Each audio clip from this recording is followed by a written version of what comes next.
Louvado seja nosso Senhor Jesus Cristo. Para sempre seja louvado.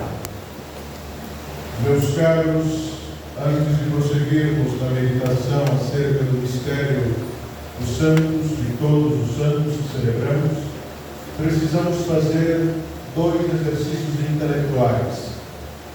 O primeiro deles se refere ao fato de que não podemos acreditar em tudo aquilo que enxergamos e vemos com estes nossos olhos. Celebrávamos no dia dos finados os nossos irmãos que já falecidos são parte integrante da Igreja e padecem no purgatório a remissão de suas penas. Hoje celebramos mais uma parte da Igreja, os santos, os homens e mulheres ao longo da história que foram agradáveis a Deus e conquistaram a sua visão beatífica. Estas duas categorias de fiéis nós não podemos enxergar, mas, no entanto, para Deus estão vivos e atuantes plenamente no corpo místico de Cristo, que é a Igreja. E por isso, não podemos acreditar somente no que enxergamos, porque a Igreja é muito maior do que esta nossa Assembleia. E muito mais, a Igreja é de natureza divina e não uma mera institucionalidade humana que aprove aos homens mais inteligentes e dominadores organizarem, como ensinam os ateus e aqueles da heresia protestante. A Igreja nasce do coração de Deus e desde a eternidade está posta lá. Qualquer tipo de reclamação vai fazer diretamente com o fundador da Igreja. O segundo exercício intelectual é um exercício ainda mais difícil, porque precisamos tirar do centro do mundo os nossos umbigos. Precisamos tirar do centro do mundo a ilusão que nos dão, por exemplo, os pronomes possessivos. É muito fácil dizer meu, teu, dele, nosso e assim por diante, achando que estas palavras descrevem a realidade em sua íntima estrutura, mas nada mais falso do que isto. Alguns dos senhores aí têm o termo de propriedade da vida. Os senhores perceberam, ao menos, o termo de posse da vida? Não, né?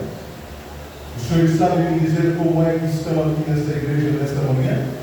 Os senhores programaram acordar hoje do jeitinho que acordaram? Percebam que posse, propriedade, é uma ilusão. Nos acostumamos com as palavras possessivas, mas a verdade é que a nossa vida não fala da nossa posse.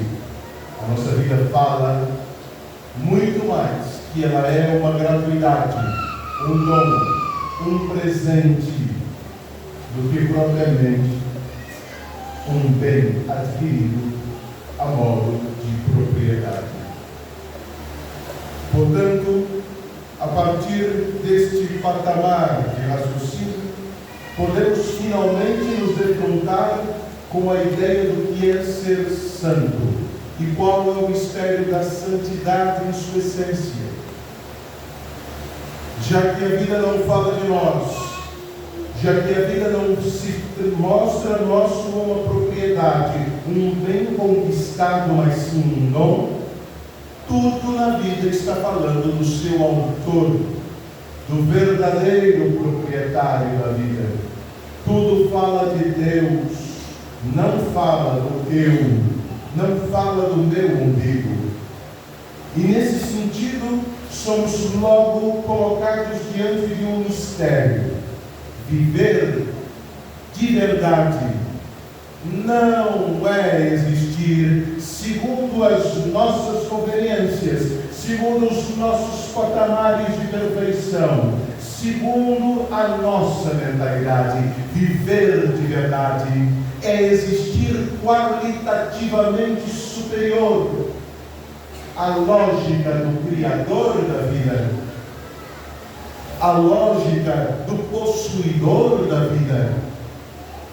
Se eu não vivo a modo de Deus, se eu não vivo conforme seus desígnios, se eu não vivo instado pelas suas leis, simplesmente a minha vida é uma vida pequena, tacanha.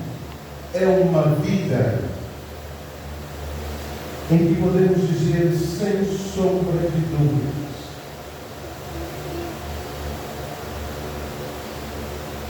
uma vida vazia de significado, de finalidade. Percebam, meus caros, que todas as vezes que Deus se revela na história da humanidade, é para aproximar os homens da sua vida íntima, porque é que Deus escolhe um povo para que aquele povo viva as suas leis, porque é que Deus se faz homem para que o homem aprenda de Deus como viver. Acontece que se viver está falando de Deus, e Deus é santo em si mesmo. Dele provém toda a santidade, dele provém toda a vida, toda a existência. Logo, automaticamente nossa inteligência deduz que viver autenticamente é ser santo, porque viver de verdade é viver na mesma medida de Deus.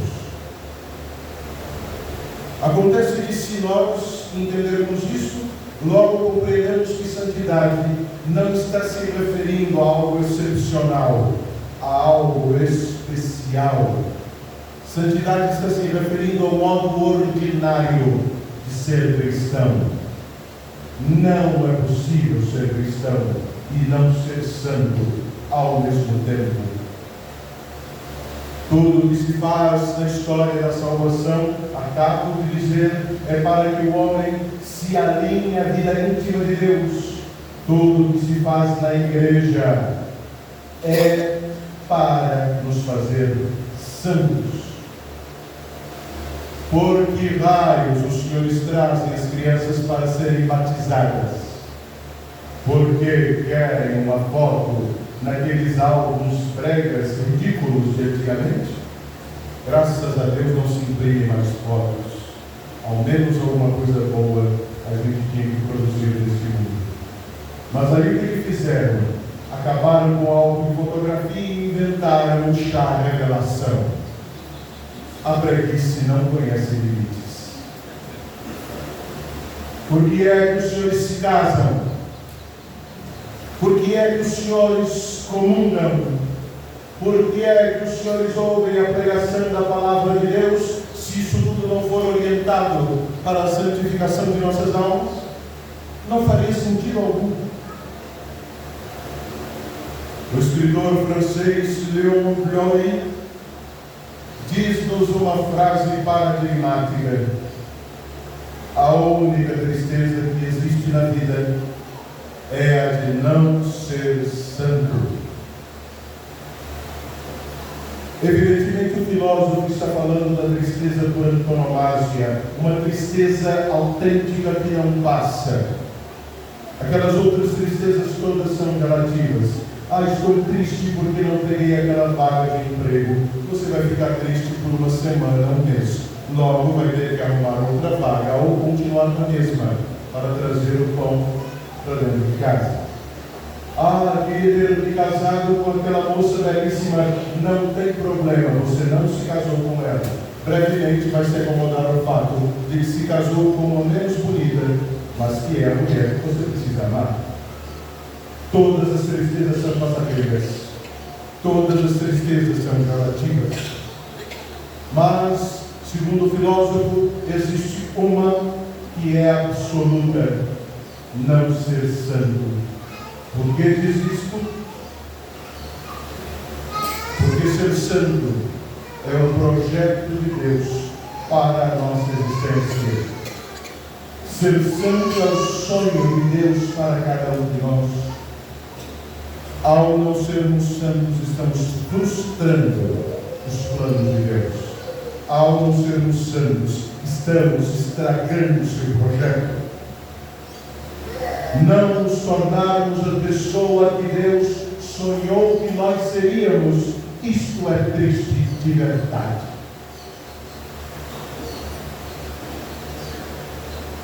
O que é na prática ser santo, então? Ser santo é ser uma pessoa sagrada, é ser um fazedor da vontade de Deus. Ser santo é estar alinhado com a existência que Deus quer que tenhamos.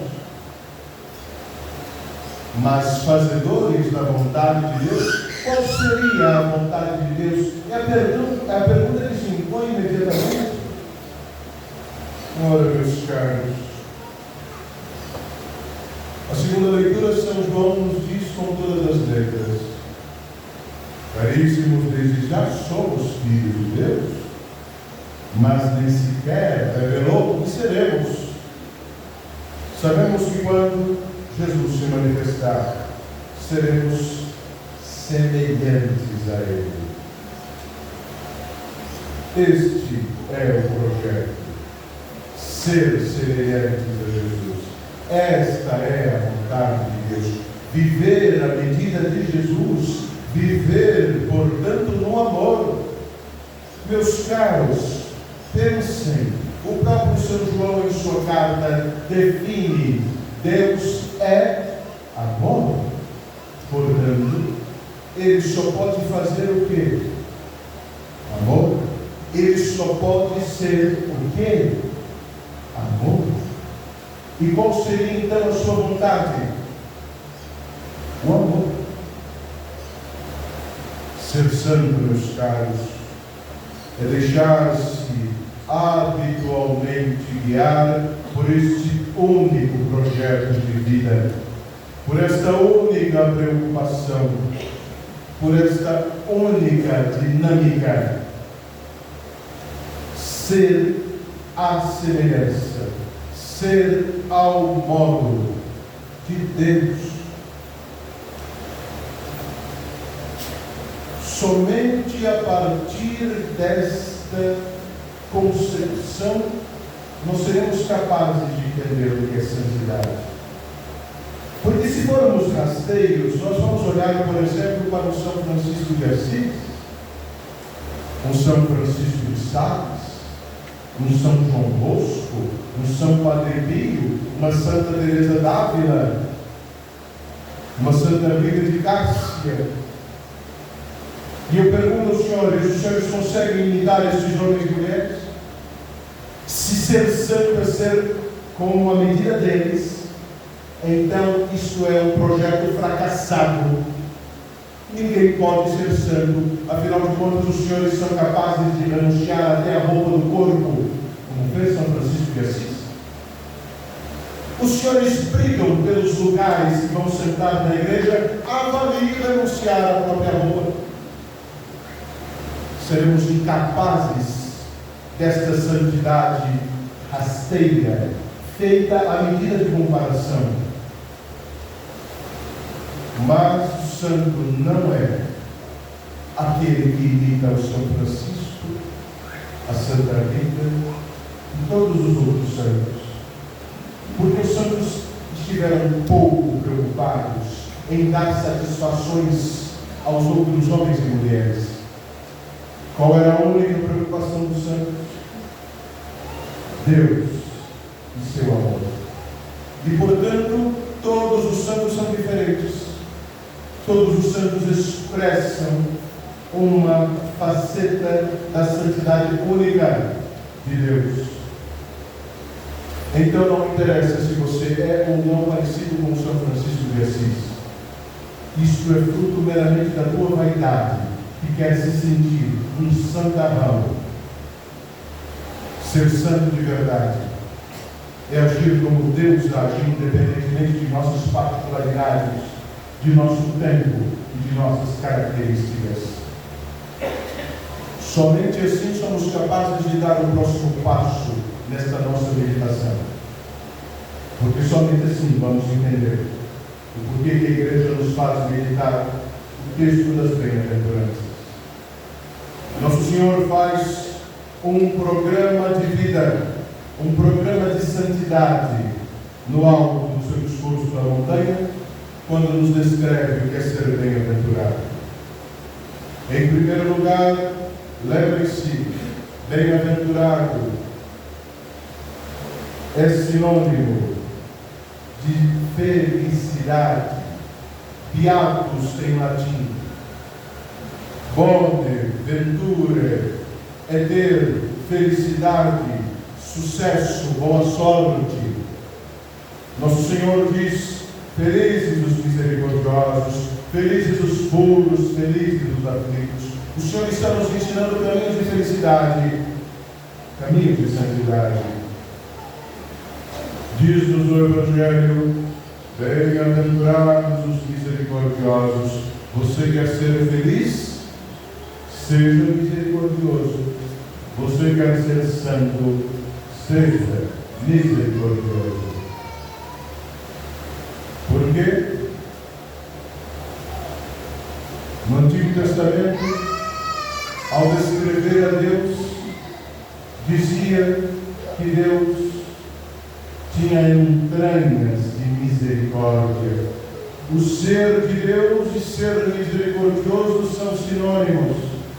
Aquela palavra conhecida do hebraico, hesed. No Novo Testamento a palavra é ágape. Deus é amor. Nosso Senhor diz: felizes são os misericordiosos, porque são aqueles que vivem como Deus vive, porque Deus é misericórdia em si próprio. Meus caros, lembram-se quando lhes disse que precisamos tirar o umbigo do centro do mundo? Santidade não fala de nós, fala de Deus. As bem-aventuranças não falam de nós, falam de Deus. Bem-aventurados, prossegue o Evangelho, os puros de coração. A pureza se refere à originalidade, à limpidez, de não termos escórias, de não termos sujeiras, de não termos a multiplicidade dos entes em nós. É não ter um coração dividido. A pureza se refere a não ter subterfúgios, a não ter lugares escuros no nosso interior, a não termos hipocrisias, como Deus, que em si mesmo é puro, sem divisões, sem subterfúgios.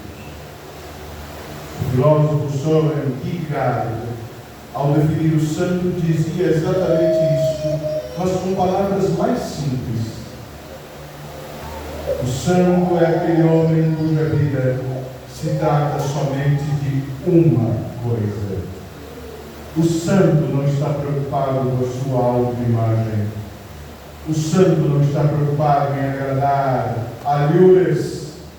O santo não está preocupado em fazer boa figura. O santo está preocupado somente com uma coisa: Deus e sua vontade. A outra bem-aventurança que eu gostaria de exemplificar: bem-aventurados os pacíficos, bem-aventurados os que promovem a paz. Logo somos levados a deduzir que Deus está falando que aquelas pessoas que são subservientes, que se fazem carinha de vaquinho de presépio, que não brigam, que nunca levantam a voz, estes são os santos, não é? Os que andam com a cabecinha a 45 graus. Estes, no máximo, ou são santarrões, ou são mais hipócritas do que os outros. Nosso Senhor está falando dele próprio. Bem-aventurados os que são pacíficos a modo de Deus, porque se Deus é misericórdia, a misericórdia vai gerar trepidações? Não. Se Deus em si mesmo é justiça, aquele que vive a modo de Deus vai gerar ao seu redor as intranquilidades de justiça? Não. Se Deus é em si próprio puro, nós que queremos ser santos, vamos gerar as intranquilidades das nossas malícias? Não. Percebam, estamos falando de Deus de novo, não estamos falando dos nossos inimigos. Os pacíficos produzem paz porque agem como Deus age, porque a sua presença exprime a presença do próprio Deus. Se os senhores me permitirem um último adendo, gostaria de citar a última bem-aventurança que aparece. Bem-aventurados sois vós quando vos injuriarem e perseguirem, e mentindo disserem todo tipo de mal contra vós por causa de mim. Jesus está falando, bem-aventurados, felizes, santos serão aqueles que são injuriados, porque injuriar causa prazer a Deus, não é? Não.